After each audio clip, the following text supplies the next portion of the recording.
TET పరీక్ష రాస్తున్నటువంటి అభ్యర్థులందరికీ నమస్తే. ఇప్పుడు ఈ ఎపిసోడ్లో మీరు ఏం నేర్చుకోబోతున్నారు అంటే మెటల్స్ అండ్ నాన్ మెటల్స్. గమనించండి, మెటల్స్ అండ్ నాన్ మెటల్స్. కాబట్టి ఫస్ట్ మెటల్ అంటే ఏంటి, నాన్ మెటల్ అంటే ఏంటి అంటే లోహాలు అలోహాలు అండి. ఈ మ్యాటర్ అరౌండ్ అస్ అనే దాంట్లో చిన్న చిన్న సబ్ టాపిక్స్గా ఇవ్వటం జరిగినది. కాబట్టి వీటి మీద పూర్తి గ్రిప్ రావటం కోసం సాధారణంగా టెట్లో గతంలో అడిగినటువంటి క్వశ్చన్లు ఈ ఏరియాలలో బాగున్నవి కాబట్టి ఎక్కువగా అడుగుతున్నారు కాబట్టి ఆ అంశాల మీద ఈ ఎపిసోడ్ క్లాసెస్ మీకు అందిస్తున్నాము. Metals and non metals. చూడండి, మెటల్స్ అండ్ నాన్ మెటల్స్. చూడండి, ఫస్ట్ దీని మీద ఒక పూర్తి గ్రిప్ రావాలి అంటే ఎలిమెంట్ అంటే మూలకము. ఎలిమెంట్ అంటే తెలుగులో మూలకము అంటామండి. మీ అందరికీ తెలుసు. ఎలిమెంట్ నేచర్ని బట్టి ఎలా ఉండొచ్చు అంటే మెటల్గా ఉండొచ్చు, నాన్ మెటల్గా ఉండొచ్చు, మెటలాయిడ్గా ఉండొచ్చు. మెటలాయిడ్ చూడండి అంటే అర్ధలోహంగా ఉండవచ్చు. అంటే లోహాలు అలోహాలు, పాయింట్ గమనించండి, అలోహాలు అర్ధలోహాలు, వీటిని సెమీ మెటల్స్ అని కూడా అంటారు. మీకు లోహము మూలకము అంటే ఏందో తెలిసింది. ఏ పదార్థం అయితే సజాతీయ పరమాణువుల చేత నిర్మితమై ఉంటుందో దాన్ని మూలకము అంటారు. మూలకం యొక్క స్వభావాన్ని బట్టి లోహాలు అలోహాలు అర్ధలోహాలు అంటారు. అసలు లోహము అంటే ఏంటంటే ఏ మూలకమైతే సులభంగా ఎలక్ట్రాన్లను కోల్పోతూ ఉంటుందో, దానిని లోహము అని, ఏ మూలకమైతే సులభంగా ఎలక్ట్రాన్లను గ్రహిస్తూ ఉంటుందో దాన్ని అలోహము లేదా నాన్ మెటల్ అని, ఏ మూలకమైతే సులభంగా ఎలక్ట్రాన్ కోల్పోతూ లేదా గ్రహించడం జరుగుతుందో దాన్ని మెటలాయిడ్ గాను, లేదా లోహ అలోహ రెండింటి యొక్క లక్షణాలను కలిగి ఉంటే దాన్ని అర్ధలోహము అంటారు. అయితే ఇప్పుడు మీరు గమనించాల్సింది లోహాలు అలోహాలు అర్ధలోహాలు. లోహము అంటే ఎలక్ట్రాన్ కోల్పోయేదని, అలోహం అంటే ఎలక్ట్రాన్ గ్రహించే లక్షణం కలిగి ఉన్నదని, అర్ధలోహము అంటే మెటలాయిడ్ అంటే ఎలక్ట్రాన్ కోల్పోతూ లేదా గ్రహించడం లేదా లోహాలోహ లక్షణాలు కలిగి ఉన్నట్లయితే దాన్ని అర్ధలోహాలు అంటారు. కాబట్టి ఈ క్రింది వానిలో అర్ధలోహము ఏది అని గత కాంపిటేటివ్లలో ఎన్నో సందర్భాల్లో అడిగారు. కానీ అలా ఈ క్రింది వానిలో లోహము ఏది అని అడగటానికి ఛాన్సెస్ లేవు. కానీ దీని మీద గ్రిప్ రావాలి. లోహాలు అంటే ఏంది, అలోహాలు అంటే ఏంటి, వాటి మధ్యన ఉండబడినటువంటి లక్షణాల మీద మనకు గ్రిప్ ఉన్నట్లయితే సులభంగా మనము దాని మీద గ్రిప్ రావడానికి అవకాశం ఉంటుంది. కాబట్టి మీరు చూడండి, లోహాలు అంటే మెటల్స్, మీరు మెటల్స్ కనుక చూడండి ఒకవైపు రాయండి. నాన్ మెటల్స్ చూడండి, నాన్ మెటల్స్ ఇంకొక వైపు రాద్దాం. మెటల్స్ అనగానే ఒక ఐరన్ తీసుకొని గుర్తుపెట్టుకోండి. నాన్ మెటల్ను మీరు కార్బన్ కానీ ఏదైనా నాన్ మెటల్ అయినటువంటి ఫాస్ఫరస్ను అలా తీసుకుంటే మనకు పూర్తిగా ఈజీగా గుర్తుండటానికి అవకాశం ఉంటుంది. జనరల్గా స్థితుల గురించి కనుక చూస్తే స్టేట్స్లలో ఇది సాలిడ్ స్టేట్లో ఉంటుంది లేదా ఘన స్థితులలో సాధారణంగా ఉంటాయని, కానీ చాలా రేర్ కేసెస్లలో మాత్రము పాదరసం లాంటివి ద్రవ స్థితులలో ఉంటున్నది. ఇక అంటే ఘన ద్రవ స్థితులలో ఉంటే, అదే నాన్ మెటల్స్ అయితే ఘనస్థితి, ద్రవస్థితి, వాయుస్థితి 3 స్థితులలో, సాలిడ్ లిక్విడ్ గ్యాస్ 3 స్థితులలో ఉంటున్నవి. అంటే ఇది మొదటి అంశంగా. రెండవవి మెటల్స్ అన్నీ చాలా గట్టిగా ఉంటాయి, హార్డ్గా ఉంటాయి. అంటే నాన్ మెటల్స్ అన్నీ మెతకగా ఉంటాయి. మెతకగా అంటే సాఫ్ట్గా ఉంటాయి. మీ అందరికీ తెలుసు. దీన్ని బట్టి ఎంపీ బీపీ విలువలను కనుక గమనించినట్లయితే ఎంపీ అండ్ బీపీ విలువలను మెటల్స్కు చాలా ఎక్కువగా ఉంటాయండి. సాధారణంగా ఎక్కువగా మెటల్స్కు ఎంపీ ద్రవీభవన బాష్పీభవన ఉష్ణోగ్రతలు చాలా ఎక్కువ, కానీ నాన్ మెటల్స్కు మాత్రం చాలా తక్కువగా ఉంటాయి కంపారిజన్లో. ఎక్సెప్ట్ డైమండ్, కార్బన్ రూపాంతరమైనటువంటి డైమండ్కి మాత్రం దీని యొక్క ద్రవీభవన బాష్పీభవన ఉష్ణోగ్రతలు చాలా ఎక్కువగా ఉంటాయి.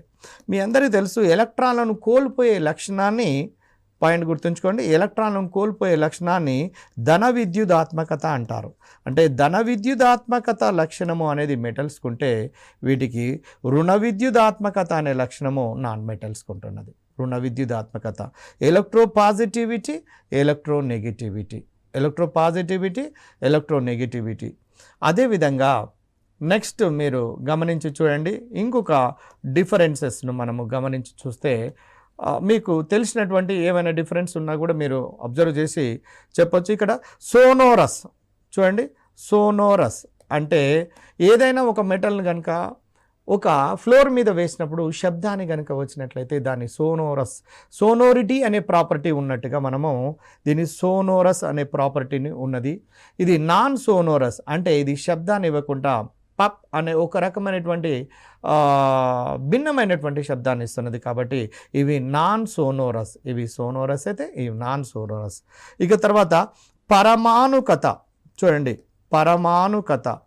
పరమాణుకతను ఎటామిసిటీ అంటారు. ఇంగ్లీష్లో ఎటామిసిటీ అంటే number of atoms present in molecule. Example hydrogen H2 పరమాణుకత 2, ozone O3 దాని పరమాణుకత 3, పాస్పరస్ P4 దాని యొక్క పరమాణుకత 4. అంటే ఎటామిసిటీ 4 అన్నట్టు పాస్పరస్ది. సో మీరు ఏవైనా మెటల్స్ని చూడండి పరమాణుకత 1గా రాస్తారు. చూడండి ఎప్పుడైనా Fe2 Hg2 అని రాయాలి. కాబట్టి పరమాణుకత 1గా ఉంటే మోనో ఎటామిసిటీ ఏక పరమాణుకతను కలిగి ఉన్నవి. అదే నాన్ మెటల్స్లో కనుక తీసుకొని చూసినట్లయితే బహుపరమాణుకతను అంటే ద్విపరమాణుకత, త్రిపరమాణుకత, చతుర్పరమాణుకత, అదేవిధంగా అష్టపరమాణుకత. ఉదాహరణకు H2, అదే త్రిపరమాణుకతకు ఓజోన్, చతురుకు పాస్పరస్, సల్ఫర్ SC8. చూడండి ఈ విధంగా అష్టపరమాణుకతను కలిగి ఉన్నటువంటి అంటే సోనోరస్, నాన్ సోనోరస్. నెక్స్ట్ అటామిసిటీ అయితే లోహాలకు 1గా ఉంటే నాన్ మెటల్స్కు 2 కానీ 3 కానీ 4 కానీ ఎక్కువ బహుపరమాణుకతను కలిగి ఉంటున్నట్టుగా మనం చెప్పొచ్చు. నెక్స్ట్ ఎలాయిస్ అంటే ఏంటి చెప్పండి? మిశ్రమ లోహాలను ఏర్పాటు చేసే లక్షణము లోహాలకు ఉంటున్నదండి. ఉదాహరణకు మనం ధరిస్తున్నటువంటి ఏ బంగారంతో కూడుకున్నటువంటి దేన్నైనా తీసుకుని చూడండి, ఆభరణాలు చూసినట్లయితే బంగారంలో కాపర్ అనే లోహం కలుస్తున్నది, అది మిశ్రమ లోహంగా ఉంటున్నది. అదే నాన్ మెటల్స్లలో చూసినట్లయితే ఇవి మిశ్రమ లోహాలను ఏర్పాటు చేయవు. అంటే ఈ డిఫరెన్సెస్ మీద గ్రిప్ కనుక మనకు బాగుంటే మనం సులభంగా తర్వాత సబ్జెక్టును కూడా అర్థం చేసుకోవడానికి అవకాశం ఉంటుంది. కాబట్టి ఎలాయిస్ అంటే మిశ్రమ లోహాలను ఏర్పాటు చేసే లక్షణము లోహాలకు ఉన్నది. అదే మిశ్రమ లోహాలను ఏర్పాటు చేసే లక్షణము అలోహాలకు లేదు, ఎక్సెప్ట్ కార్బన్ 1 మాత్రమే ఏర్పాటు చేస్తుంది. కార్బన్ అలోహం అయినప్పటికీ కూడా. ఎగ్జాంపుల్ స్టీల్ లోపల చూడండి, ఐరన్ ప్లస్ కార్బన్ కలిసినట్లయితే స్టీల్ ఏర్పడుతుంది. క్రోమియం స్టీల్ కావాలనుకోండి, chromium plus iron plus carbon. Manganese steel కావాలనుకోండి, manganese plus iron plus carbon. ఈ విధంగా మనం వివిధ రకాల స్టీళ్లను తయారు చేయడంలో ఈ కార్బన్ యొక్క పాత్ర ఉంటుంది. కానీ స్పెషల్గా మనము డిఫరెన్సెస్ గురించి మనం మాట్లాడినప్పుడు మిశ్రమ లోహాలను ఏర్పాటు చేసే లక్షణమేమో లోహాలకు ఉంటే మిశ్రమ లోహాలను ఏర్పాటు చేయలేనటువంటి లక్షణము అలోహాలకు ఉంటున్నది. అదేవిధంగా విద్యుత్ వాహకత. నెక్స్ట్ మీరు గమనించి చూడండి, విద్యుత్ వాహకత విషయం లోపల చూద్దాం. అంటే కండక్టివిటీ, విద్యుత్ వాహకతను గమనించినట్లయితే మెటల్స్, నాన్ మెటల్స్ ఈ రెండింటి యొక్క డిఫరెన్స్ను గమనించండి. ఇవి మంచి విద్యుత్ వాహకతను కలిగి ఉంటాయి, ఉష్ణ వాహకతను, విద్యుత్ వాహకతను కలిగి ఉంటాయి. నాన్ మెటల్స్ మాత్రము విద్యుత్ వాహకతను, ఉష్ణ వాహకతను కలిగి ఉండవు. ఇవేమో కలిగి ఉంటావి, నాన్ మెటల్స్ ఏమో కలిగి ఉండవు. ఒక గ్రాఫైట్ తప్ప నాన్ మెటల్స్లలో ఒక గ్రాఫైట్ మాత్రము, కార్బన్ రూపాంతరమైనటువంటి గ్రాఫైట్ మాత్రము అలోహం అయినప్పటికీ కూడా అది విద్యుత్ వాహకతను కలిగి ఉంటుంది. కారణం స్వేచ్ఛాయుత ఎలక్ట్రాన్లను కలిగి ఉండటమే. ఇది విద్యుత్ వాహకతను కలిగి ఉంటున్నవి, ఉష్ణ వాహకతను కూడా కలిగి ఉంటున్నవి. తర్వాత అమాల్గములు చూడండి, అమాల్గమ్స్ అంటే మీకు తెలిసే ఉంటాయి. జింక్ అమాల్గమ్ అంటే జింక్ పాదరసంతో కలిసినట్లయితే జింక్ అమాల్గం ఏర్పడుతుంది. సోడియం అమాల్గం అంటే సోడియం పాదరసంతో కలిసి ఉన్నట్లయితే సోడియం అమాల్గం ఏర్పడుతుంది. అంటే అమాల్గములు అంటే పాదరసంతో కూడుకున్నటువంటి మిశ్రమ లోహాలను అమాల్గములు అంటారు. అదే నాన్ మెటల్స్ కనుక చూసినట్లయితే ఇవి అమాల్గములను ఏర్పాటు చేయటం లేదు. తర్వాత ఇంకొకటి మాల్యబిలిటీ అండ్ డక్టిలిటీ. తాంతవత చూడండి అమ్మా, గమనించండి. తాంతవత అంటే డక్టిలిటీ, తీగలుగా మార్చగలిగే శక్తి. అంటే ఏ లోహము అయితే తీగలుగా మార్చగలుగుతున్నామో దానికి తాంతవత ధర్మం ఉన్నది అని అంటాము. సో డక్టిలిటీ అనేది చూడండి, డక్టిలిటీ అనేది మెటల్స్కు ఉన్నది, అదే నాన్ మెటల్స్కు డక్టిలిటీ అనేది లేదు. అదేవిధంగా మాల్యబిలిటీ. మాల్యబిలిటీ అంటే అఘాత వర్ధనీయత. అఘాత వర్ధనీయత. అఘాత వర్ధనీయత అంటే ఇక్కడ షీటులుగా, అంటే లోహాన్ని షీటులుగా మార్చగలిగే శక్తి లోహాలకు ఉన్నది, కానీ అలోహాలకు మాత్రం లేదు. అంటే దీన్ని బట్టి మనకు ఏమర్థమవుతున్నది అంటే ఒకదానితో ఒకటి, అంటే లోహాలకు అలోహాలకు, లోహాల లక్షణాలను కనుక గుర్తుపెట్టుకోగలిగినట్లయితే అలోహ లక్షణాలను సులభంగా గుర్తుపెట్టుకోవడానికి అవకాశం ఉంటుంది. అదేవిధంగా మీరు ఇంకొక పాయింట్ని గమనించండి. ఆక్సీకాన్లు క్షయకాన్ల విషయం లోపల కనుక వచ్చినట్లయితే చూడండి, మెటల్స్ అండ్ నాన్ మెటల్స్ అంటే ఎలక్ట్రాన్లను కోల్పోయే లక్షణాన్ని కలిగి ఉంటాయి కాబట్టి ఇవి రెడ్యూసింగ్ ఏజెంట్స్గా పనిచేస్తాయి, మంచి క్షయకారణులుగా పనిచేస్తాయి. ఇవి క్షయకారణులుగా పనిచేస్తాయి. ఇవి మాత్రము ఆక్సీకారణులుగా పనిచేస్తాయి, ఆక్సిడైజింగ్ ఏజెంట్స్గా పనిచేస్తుంటాయి నాన్ మెటల్స్. అంటే డిఫరెన్సెస్ మనము ఇప్పుడు వరకు మనం చూసాము, అంటే మెటల్స్కు నాన్ మెటల్స్కి మధ్యన డిఫరెన్సెస్ని గమనించాము. అయితే ఇక్కడ మన టెట్ లాంటి ఎగ్జామినేషన్లో ఎలా అడుగుతున్నాడు అంటే చూడండి, టెట్ లాంటి ఎగ్జామినేషన్లో ఎలా అడుగుతున్నాడంటే మెటల్ యాక్టివిటీ సిరీస్ మీద అడుగుతున్నాడండి క్వశ్చన్. నిజంగా నాకున్న అనుభవంతో నేను గమనించింది ఏంటంటే మెటల్ యాక్టివిటీ సిరీస్ మీద అడిగినప్పుడు క్వశ్చన్ ఆన్సర్ చేసే వాళ్ళ సంఖ్య చాలా తక్కువగా ఉంటుంది. కాబట్టి దాన్ని గుర్తుపెట్టుకోవడానికి ఒక చిటికా చెప్తాను, వినండి. ఆ చిటికాను ఎలా గుర్తుపెట్టుకోవాలి అంటే గమనించండి. ఇక్కడ కనకమ్మ, కనకమ్మ అల్యూమినియం జింకు పాత్రలో పెసరపప్పు వేసుకొని చేపలను వేసుకొని తింటుంది. ఈ లింక్ను మన మైండ్లో ఈజీగా గుర్తుపెట్టుకోవడానికి అవకాశం ఉంటుంది. చూడండి, కనకమ్మ, కనకమ్మ అంటే కే, కనకమ్మ కాలో సిఏ, కనకమ్మ మాలో ఎంజీ మెగ్నీషియం, అల్యూమినియం జింకు పాత్రలో పెసరపప్పు అనేదాన్ని ఫెసనపబ్, FESN ఫెసనపబ్. దీని తర్వాత హైడ్రోజన్. చూడండి, ఇది స్టాండర్డ్ ఎలిమెంట్. నెక్స్ట్ చాప, చేపలను వేసుకొని తింటుంది, CHAPA అంటే చాప. చూడండి, కనకమ్మ. ఇది ఎంత ఉపయోగపడుతుందో మీరు ఒకసారి క్వశ్చన్ అబ్జర్వ్ చేసిన తర్వాత మీకు అర్థమవుతుంది.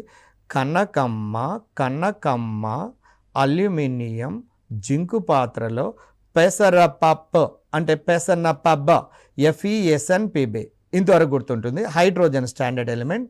చాప అంటే CuHGAgPtAu అంటే చేపలో కాపర్, సిల్వర్, ఇక్కడ మెర్క్యూరీ, సిల్వర్ అంటే Ag, తర్వాత ప్లాటినం, ఇక్కడ చూడండి Ag, ఇక్కడ Ag సిల్వర్ యొక్క. ఇప్పుడు మెటల్ యాక్టివిటీ సిరీస్ ఇవన్నీ గుర్తు ఉంటేనే దానికి సంబంధించిన క్వశ్చన్ టెట్ లోపల అడగబడినటువంటి క్వశ్చన్కు ఆన్సర్ చేయడానికి అవకాశం ఉంటుంది. కాబట్టి ఈ హైడ్రోజన్ పైన ఉండబడినటువంటి మూలకాలకేమో చూడండి, ఈ హైడ్రోజన్ పైన ఉండబడినటువంటి మూలకాల అన్నింటికేమో ఎక్కువ చర్యాశీలతను కలిగి ఉంటున్నాయి. ఎక్కువ చర్యాశీలత కిందికి వస్తూ ఉంటుంటే చర్యాశీలత తగ్గుతూ ఉంటుంది. కానీ మధ్యలో ఉండబడినటువంటి ఈ హైడ్రోజన్ ఒక స్టాండర్డ్ ఎలిమెంట్గా తీసుకొని దాని కింద ఉండబడినటువంటి మూలకాలకు చాలా తక్కువ చర్యాశీలత ఉంటుంది. చాలా అంటే చాలా తక్కువ చర్యాశీలత. కాబట్టి గోల్డ్ చూడండి చివరిలో ఉన్నది.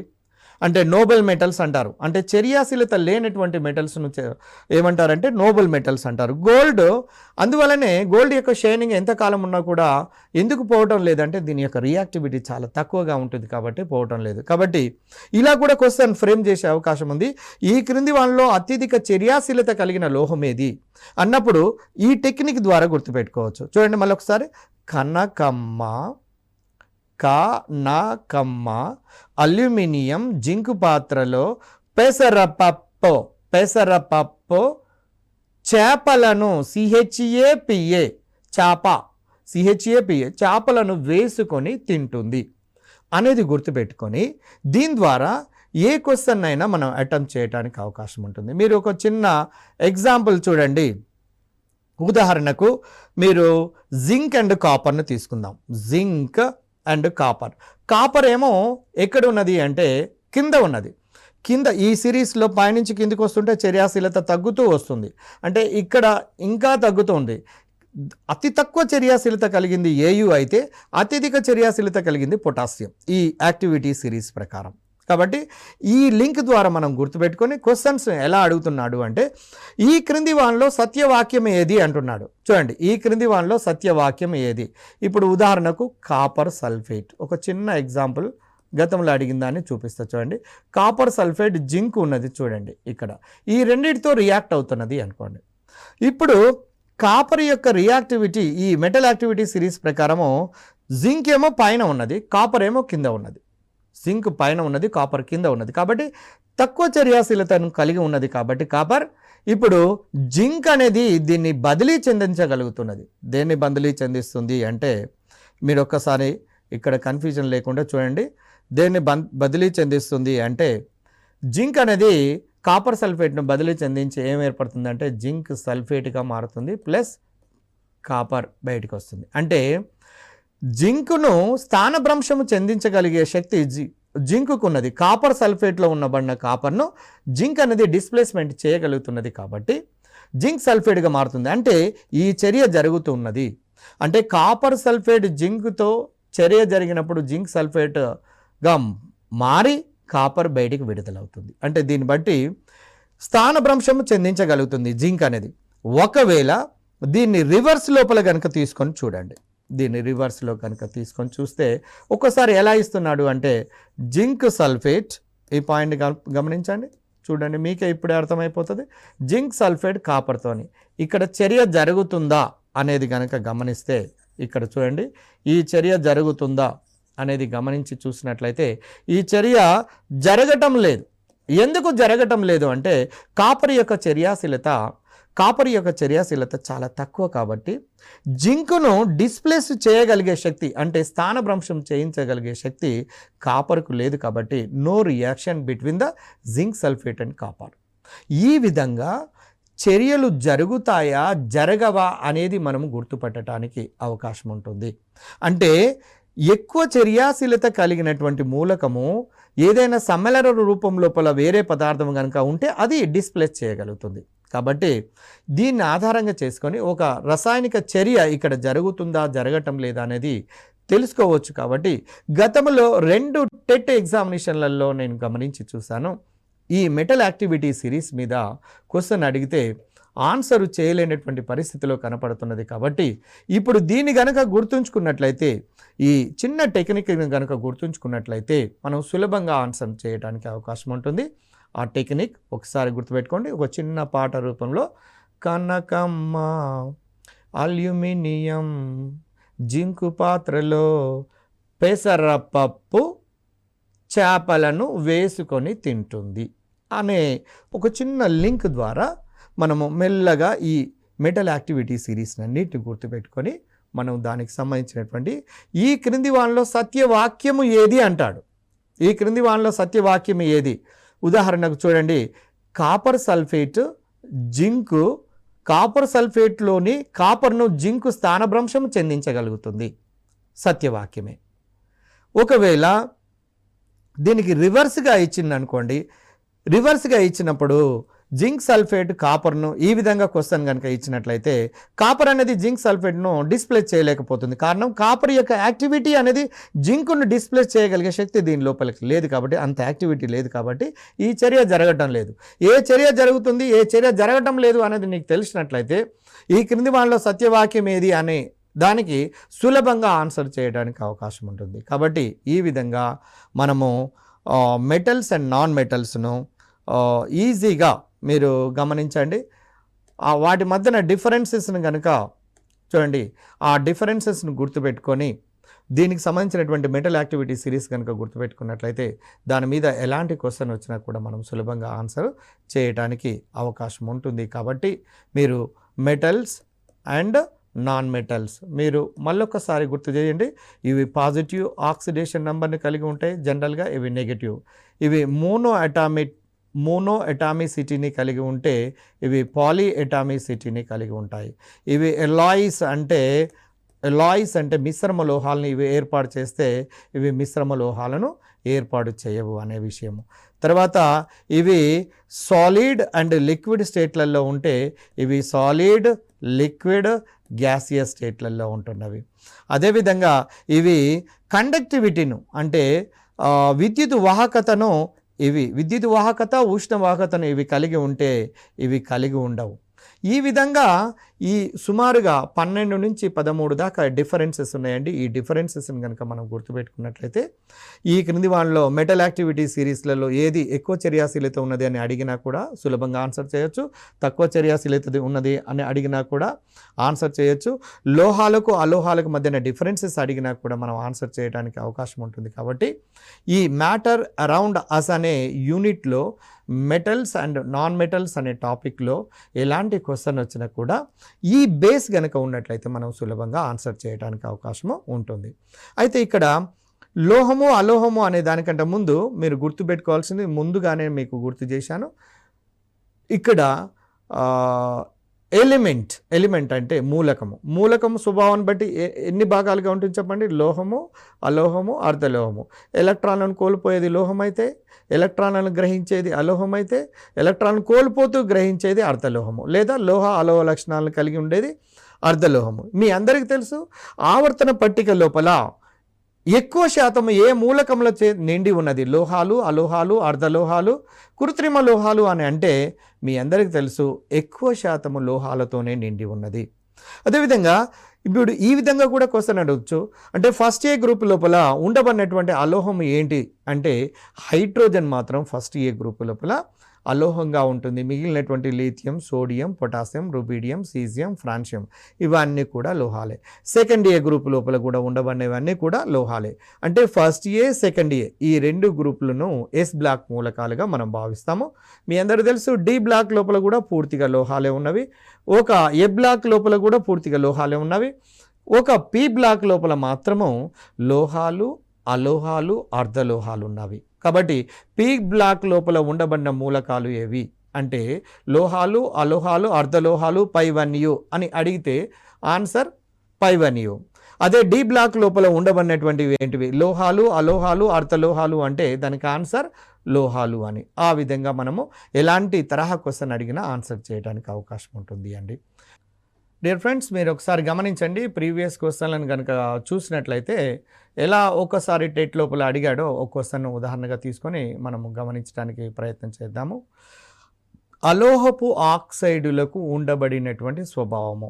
చూడండి, అలోహపు ఆక్సైడులకు ఉండబడినటువంటి స్వభావము. డిఫరెన్స్లలో ఈ పాయింట్ కూడా మనము గుర్తు చేసుకోవాల్సిందే. అలోహపు ఆక్సైడుకు చూడండి, అలోహపు ఆక్సైడుకు ఆమ్ల స్వభావం ఉంటుంది. అలోహపు ఆక్సైడుకు చూడండి, అలోహపు ఆక్సైడుకు ఏ స్వభావం ఉన్నది అని అడిగాడు. అంటే ఆమ్ల స్వభావం ఉన్నదండి, ఆమ్ల స్వభావం ఉన్నది. అదే లోహపు ఆక్సైడునకు క్షార స్వభావం ఉంటుంది. దీని మీద చాలా సందర్భాల్లో క్వశ్చన్స్ అడిగారు. మీరు బండ గుర్తుగా గుర్తుపెట్టుకోండి.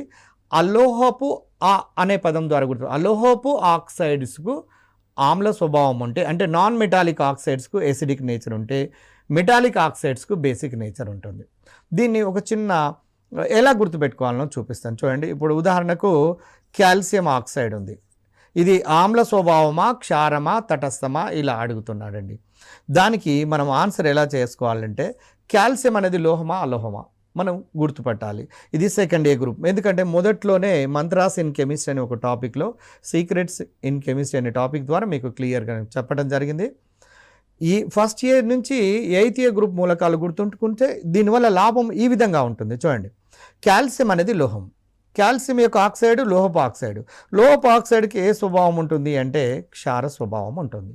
ఇంకొక దాన్ని తీసుకొని చూద్దాం. సోడియం యొక్క ఆక్సైడ్ ఫార్ములా ఇదండి, Na2O. సోడియం యొక్క ఆక్సైడ్ ఫార్ములా Na2O అయినప్పుడు సోడియం అనేది లోహమా అలోహమా చూడాలి. చూస్తే ఇది లోహము.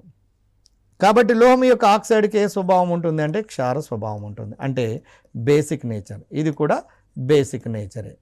ఈ విధంగా మనము గుర్తుపట్టడానికి అవకాశం ఉంటుంది. ఉదాహరణకు ఈ క్రింది వాణిలో క్వశ్చన్ ఇలా అడుగుతున్నాడు చూడండి. ఈ క్రింది వాణిలో క్షార స్వభావము కలిగిన ఆక్సైడ్ ఏది? A CO2, B sulphur dioxide, C calcium oxide, D SO3 అని ఇచ్చాడు అనుకోండి. ఇప్పుడు దీన్ని క్షార స్వభావం కలిగినటువంటి ఆక్సైడ్ ఏది ఇలా అడుగుతున్నాడు క్వశ్చన్ సాధారణంగా అన్ని కాంపిటేటివ్ ఎగ్జామినేషన్స్లో. కాబట్టి కార్బన్ అనేది అలోహం అండి, నాన్ మెటల్. నాన్ మెటల్ యొక్క ఆక్సైడ్కి ఏ నేచర్ ఉంటుంది? ఎసిడిక్ నేచర్ ఉంటుంది. సల్ఫర్ అనేది కూడా నాన్ మెటలే. నాన్ మెటల్ అంటే అలోహము. కాబట్టి అలోహపు ఆక్సైడ్కి ఏ నేచర్ ఉంటుంది? ఎసిడిక్ లేదా ఆమ్ల స్వభావమే, ఆమ్ల స్వభావం. ఇకపోతే కాల్షియం అనేది మెటల్ అండి. ఇక్కడ ఈ మెటల్ యొక్క ఆక్సైడ్కి ఏ స్వభావం ఉంటుందంటే క్షార స్వభావం లేదా బేసిక్ నేచర్ అనేది వస్తుంది. ఇది గమనించి చూడండి. సల్ఫర్ని కనుక తీసుకొని చూస్తే సల్ఫర్ అలోహము కాబట్టి సల్ఫర్ యొక్క ఆక్సైడ్కి ఏ స్వభావం ఉంటుంది అంటే ఇక్కడ అలోహపు ఆక్సైడ్ కాబట్టి ఆమ్ల స్వభావము లేదా ఎసిడిక్ నేచర్ను కలిగి ఉంటుంది. కాబట్టి ఏ ఆక్సైడ్ ఇచ్చినా కూడా మనము ఈజీగా గుర్తుపట్టవచ్చండి. గతంలో ఈ విధమైనటువంటి క్వశ్చన్ ఒకటి వస్తే ఇంకొక రకమైనటువంటి క్వశ్చన్ ఏ విధంగా అడిగిండో చూపిస్తాను, మీరు గమనించండి. ఇక్కడ నెక్స్ట్ క్వశ్చన్ మీరు గమనిస్తే ఉదాహరణకు సోడియం ఆక్సైడ్ పాయింట్ గమనించండి. సోడియం ఆక్సైడ్, రెండవది కాల్షియం ఆక్సైడ్, మూడవది అల్యూమినియం ఆక్సైడ్. చూడండి, ఒకటి sodium oxide, calcium oxide, aluminium oxide, SiO2. మీరు ఆవర్తన పట్టికను కనుక తీసుకొని చూసినట్లయితే ఆవర్తన పట్టిక యొక్క రూపం సుమారుగా ఈ విధంగా కనపడుతుందండి. ఇక్కడ ఏ బ్లాక్ ఉంటుంది, మీ అందరికీ తెలుసు. ఇక్కడ లాంథనైట్స్, యాక్టినైట్స్ ఉంటాయి. చూడండి, లోహ స్వభావము అనేది మీకు ఆవర్తన పట్టిక లోపల మనం చదువుతాము. లోహ స్వభావము అంటే మెటాలిక్ నేచర్ పెరుగుతూ వస్తుంటుంది. పైనుంచి కిందికి వస్తున్న కొద్దీ మెటాలిక్ నేచర్ పెరుగుతూ ఉంటుంది. అయితే అదే ఎడమ నుంచి కుడికి పోయినాము అనుకోండి, ఈ లెఫ్ట్ టు రైట్ పోయినప్పుడు లోహ స్వభావం అనేది తగ్గుతూ వస్తుంది. కాబట్టి గతం లోపల అడిగినటువంటి క్వశ్చన్ ఏంటంటే ఈ ఆక్సైడ్లు ఇచ్చినండి. ఆక్సైడ్ల మీద మాత్రం ప్రధానంగా అడగటానికి ఎక్కువ అవకాశం ఉన్నది. కాబట్టి మళ్ళొకసారి గుర్తుపెట్టుకోండి, లోహపు ఆక్సైడ్లకేమో క్షార స్వభావం ఉంటుంది, అలోహపు ఆక్సైడ్లకు ఆమ్ల స్వభావము. ఆ అనే అక్షరం ద్వారా గుర్తుపెట్టుకుందాం. అలోహపు ఆక్సైడ్లకు ఆమ్ల స్వభావం ఉంటే ఆటోమేటిక్గా లోహపు ఆక్సైడ్లకు క్షార స్వభావం ఉంటుందని తెలిసింది. కాబట్టి సోడియం ఆక్సైడ్ ఫస్ట్ ఏ గ్రూప్, కాబట్టి ఇది క్షార స్వభావాన్ని కలిగి ఉంటుంది, బేసిక్ నేచర్. కాల్షియం ఆక్సైడ్ ఇది కూడా సెకండ్ ఏ గ్రూప్, మెటలే కాబట్టి ఇది కూడా క్షార స్వభావాన్ని కలిగి ఉంటుంది. అల్యూమినియం అనేది వీక్ మెటల్ అండి. వీక్ మెటల్ యొక్క ఆక్సైడ్కి ఏ స్వభావం కలిగి ఉంటుంది అంటే ద్వి స్వభావాన్ని కలిగి ఉంటుందండి. గమనించండి, చాలా సందర్భాల్లో చాలా కాంపిటేటివ్ ఎగ్జామినేషన్లో అల్యూమినియం ఆక్సైడ్ మీద అడిగిండు. ఇక మనం ఎడమ నుంచి కుడివైపోతుంది, ఇది first, second, third, fourth group, silicon fourth group. కాబట్టి ఎడమ నుంచి కుడివైపోతుంటే లో స్వభావం తగ్గుతూ వస్తుంది. లో స్వభావం తగ్గుతూ వస్తుంది అంటే అలో స్వభావం పెరుగుతూ పోతుంది. అలో స్వభావం పెరుగుతూ పోతుంది అంటే అలోహపు ఆక్సైడ్లకు ఆమ్ల గుణం పెరుగుతూ పోతుంది. కాబట్టి ఇప్పుడు క్షార స్వభావ క్రమము ఎలా ఉంటుంది అంటే ఇగో ఈ విధంగా ఉంటుందండి. సోడియం ఆక్సైడ్కు అత్యధిక క్షార స్వభావం ఉంటుంది. బెస్ట్ మెటల్స్కు బెస్ట్ బేసిక్ నేచర్ ఉంటుంది. బెస్ట్ నాన్ మెటల్స్కు బెస్ట్ ఎసిడిక్ నేచర్ ఉంటుంది. ఈ ఆవర్తన పట్టికలో పీరియాడిక్ టేబుల్లో లెఫ్ట్ సైడ్ మొత్తం మెటల్స్ బెస్ట్ మెటల్స్ ఉన్నాయి కాబట్టి వీటి యొక్క ఆక్సైడ్స్కు ఎక్కువ క్షార స్వభావం ఉంటే, right side best non metals ఉన్నాయి కాబట్టి వీటి యొక్క ఆక్సైడ్స్కు ఆమ్ల స్వభావం ఉంటే, మధ్యస్థంగా ఉండబడినటువంటి వాటి యొక్క ఆక్సైడ్స్కు ద్విస్వభావం ఉంటుంది. కాబట్టి సోడియం కాల్షియంలు మంచి బలమైనటువంటి లోహాలు అయినట్లయితే అల్యూమినియం ఏమో బలహీనమైనటువంటి లోహం కాబట్టి దీని యొక్క ఆక్సైడ్కు ద్విస్వభావం ఉంటుంది, దీనికి ఆమ్ల స్వభావం ఉంటుంది SI అనేది. ఇదే విధంగా tin oxide, lead oxide weak metals కాబట్టి tin oxide, lead oxide, aluminium ఆక్సైడ్లకు ద్విస్వభావాన్ని కలిగి ఉంటున్నవి. కాబట్టి దీన్ని బట్టి కంక్లూజన్ నీకు ఏమర్థమవుతుందంటే first A second A group మూలకాల యొక్క ఆక్సైడ్లకు క్షార స్వభావం ఉందని, వీక్ మెటల్ యొక్క ఆక్సైడ్లకు ద్విస్వభావం ఉందని, అలోహపు ఆక్సైడ్లకు ఆమ్ల స్వభావం ఉన్నట్టుగా మనకు అర్థమవుతున్నది. కాబట్టి ముందుగానే గ్రూప్ మూలకాలను కనుక తెలిసి ఉన్నట్లయితే చాలా సులభంగా ఈ ఆక్సైడ్ల మీద ఏ క్వశ్చన్ వచ్చినా కూడా ఆన్సర్ చేయడానికి అవకాశం ఉంటుంది. ఈ మెటల్స్ అండ్ నాన్ మెటల్స్ అనే టాపిక్ను కనుక మీరు క్లాసును సరిగ్గా చాలా కేర్ఫుల్గా విన్నట్లయితే అవలీలగా మీరు రేపు రాయబోయే టెట్ ఎగ్జామినేషన్లో సులభంగా అత్యధికమైనటువంటి స్కోర్ సంపాదించి డిఎస్సి సెలక్షన్లో కూడా ఉండటానికి అవకాశం ఉంటుంది. Thank you one and all.